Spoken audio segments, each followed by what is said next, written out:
former president, Bill Clinton. Now, you may be asking yourself, what is this man up to? So after campaigning on behalf of his wife, former Secretary of State and Senator Hillary Clinton, Bill seems like he doesn't really have much going on, right? So what is there left to do after you've lost an attempt to run for, your wife has lost twice, write a book, right?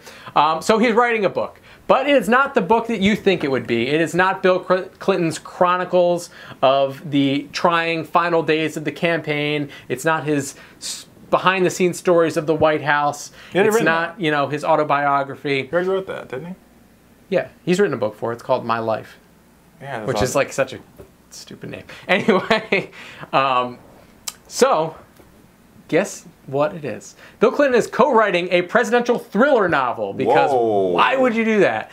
Okay, in case last year's epic election battle between Hillary and the Trump didn't provide enough twists and turns, apparently Bill Clinton is trying to get his hands dirty, teaming up with best-selling novelist James Patterson on a thriller about the presidency. The AP reported this past Monday that the 42nd president and Patterson are collabing on a suspense novel called The President is Missing. That is the title of Bill Clinton and James Patterson's upcoming thriller. Okay, it's going to come out in June of next year, and it's being promoted as a amalgam of intrigue, suspense, and behind-the-scenes global drama from the highest corridors of power. Bill Clinton will be providing, quote, details that only a president can know. So who knows, Richard? Maybe there'll be information about aliens in there. Area 51, you know, whatever other details president can only know. I feel as though this is going to be like this is going to be a really bad novel that's like, it's going to be like a couple of mainstream television shows in a blend. This is going to be half Scandal, half Designated Survivor, and half like 24. Yeah. So, I mean, James Patterson, don't get me wrong, is great. Incredibly successful, very popular. He is the Guinness World Record holder for the most New York Times top bestsellers. He's a good book. I mean, I've read a couple of his books. So, you know, I mean, you're basically going to catch a James Patterson book when you're in an airport bookstore and you're like, I need something to read on the plane or on the beach, right? That's when these James Patterson thrillers get consumed in their highest quantity.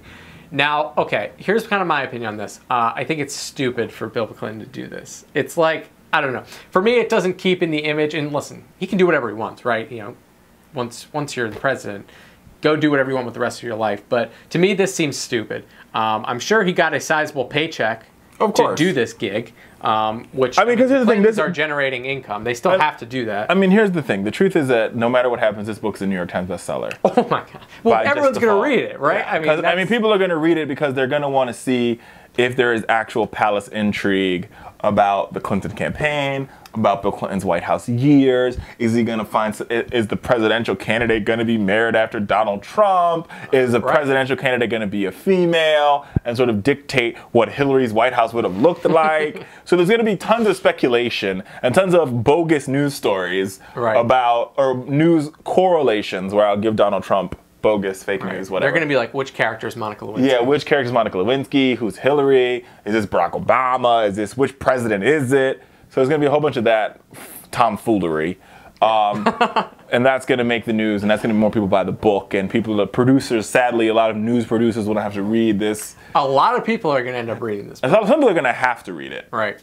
For like work purposes. Most TV producers, I'm not going to read it.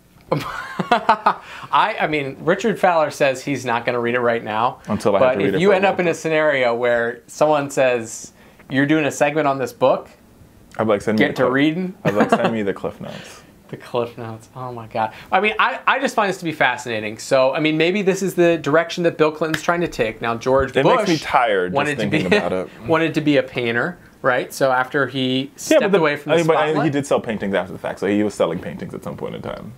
So I think, for money. I mean, I guess that, I don't know. But I said, I guarantee you this book will make the news. Because people are going to do so much speculation around the book. And that's what Bill Clinton is depending on, to make money. Well, I mean, I can't imagine. What do you think the sum for Bill Clinton to sign a deal? You know, what's the advance? I mean, obviously, it's got to be a couple $1 million, right? I mean, the Obama's got $65 million advance. Are you serious? Oh, no, excuse me. They inked a $65 million book deal. For what? His first? No, for 3 books. Over for post presidency. So a Michelle book, a Barack book, and then a joint book. And then a Bo book. No, not a Bo book. Bo the dog. Tell all. So there's going to be 3 books. So an Obama memoir, an Michelle Obama collab, and then a Michelle book. Think Michelle will ever run for president? No. She's not interested. No, I just don't think she's the type. I mean, I'm talking about people running for president. Well, we'll talk about it in a minute. But no, I don't think Michelle's going to run for president. But you're talking about, I mean, The Rock. Dwayne The Rock Johnson? Yes, has said that he's considering a run for president of the United States. Is he smart? I mean, apparently being smart isn't the precursor for being the president anymore, right? We're going to figure it out. Let's see. Yeah, I think he went to college. I mean, he's managed to get, I don't know. Okay, so I was about to make the point that no longer applies, right? I was like, he's managed to get this successful. He must be doing something right. And then you look at Donald Trump, and people make that argument all the time, right? So Dwayne The Rock Johnson, what's his net worth? Let's start there. Well, let's see. Well, first let's see if he has an president. Dwayne Johnson for president. He says running for president is a real possibility. You know. So he qualifies. He was born in California, raised in New Zealand, and the U.S. states of Hawaii and Pennsylvania. Oh, I forgot about that. Johnson was a college football player at the University of Miami, where he won the national championship in 1991 with the Miami Hurricanes. He later played for the Calgary Stampeders in the California Football League. So he's a football player. Everybody knows he's a WWE star. He's a New York Times bestseller. Now, is he a Democrat? I don't know what he is. Look, I assume he's a Democrat. It doesn't talk about personal life. Let's see. Anyway, we're coming up on the break here, folks. But he's good friends with former actor Governor Schwarzenegger. He's a Christian. That's important. He's a good Christian boy. That's all it takes to become. Activism. Wait a minute. Right, oh no, he attended the 2000 Democratic Convention. And he was a registered speaker at the 2000 Republican Convention. And he has a charity for terminally ill kids. There you have it, folks. So I think he's a Democrat. Rock for president.